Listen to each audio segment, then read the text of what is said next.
immediately I was just like connected right to the character, Starr.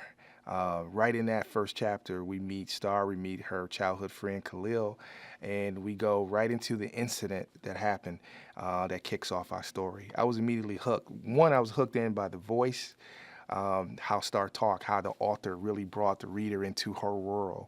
And two, the theme. I think the theme just really really struck out at me. It's just about standing up for yourself. So instead of that one chapter, I ended up reading about half of the book in 2 days while I was shooting the TV show. Okay, so and I knew I had to be involved right there. It was my duty to really chase this book and just get me on the phone with Angie Thomas. I want to talk to Angie Thomas. I want to be behind this project. What makes her life interesting that she lives in an inner city neighborhood, but her family, her mom and dad, drives her out about 40 minutes out to another school, which is Williamson Private School. There is where she tackles and become version Starr 2. Not able to become herself. If she talks too slang, they think she's hood. She let everybody know where she's from. They'll think she's ghetto. So she has to put on a mask to become who they want her to be. But the story evolves when she witnessed the shooting of one of her childhood best friend, Khalil Harris. And all these things is questioned for her about Starr version 1 and Starr version 2. Who should I become? Who should I hide from? Who do I tell about this shooting? Who do I tell that I'm the witness? How do I react with my friends about racism and how they say certain things to me? This is about her awakening. This is about her journey and really owning up and really realizing I am the most important person in my life and I'm gonna be who I wanna be. And this is what that story becomes, about her journey of being a full person. Not only do you have to struggle to become someone else, which we describe as being code switching, which is being someone else and switching to who you become to become somebody else to make them feel comfortable. That's who Starr, she struggles in the white world with being herself and with that identity. But also in Garden Heights, there's many things that she hiding from her Garden Heights friends. I mean, she has a white boyfriend named Chris, who's very close. They've been dating for about 6 months at Williamson. She has very rich friends in her private school. A lot of her friends at Garden Heights thinks that she's being bougie or being uppity because she goes to a nice private school. And also she has to switch her behavior and her language and her dialogue and how she talks in Garden Heights. If she talks to Williamson in Garden Heights, people go think she's acting white. If she goes into Williamson and she talks too much slang, they'll think she's being African American. So that is something that me and Angie, we talked about, and the writers in this film, is that sometimes you have to feel who are you and what is important to you. I'm gonna be who I think I want to be, and this is what Starr realizes.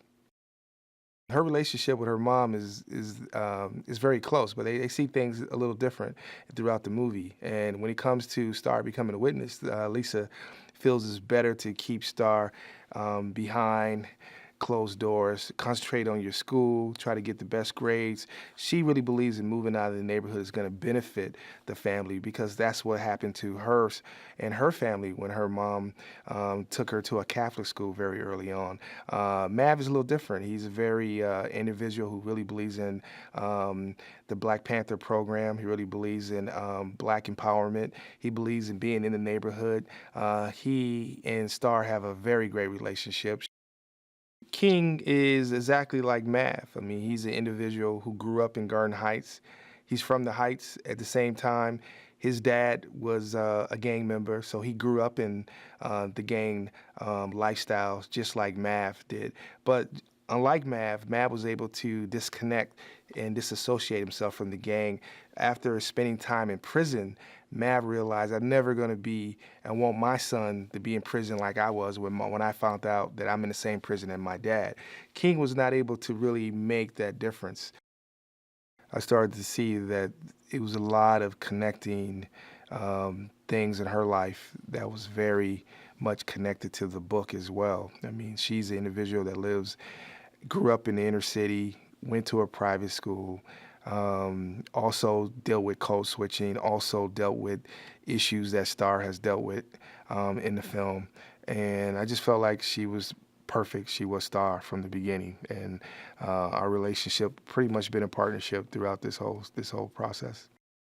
When I started reading about Mav, about his life as a family man, this guy who has a past. He used to be one of the king lords in this gang, went to prison, out, now is a family man, working in a grocery, a blue collar, hardworking, and a great wife, great husband and wife relationship. It was a lot of dynamics. And I was like, Russell Hornsby, this the guy. Music plays a huge part in this film, and it kind of goes in three different components in this film. You have Starr at Williamson and that world, and the white world private school that she goes to is going to have his own music. Why is going to have his own music? Because Starr behavior is completely different. She's become version 2. She's not herself.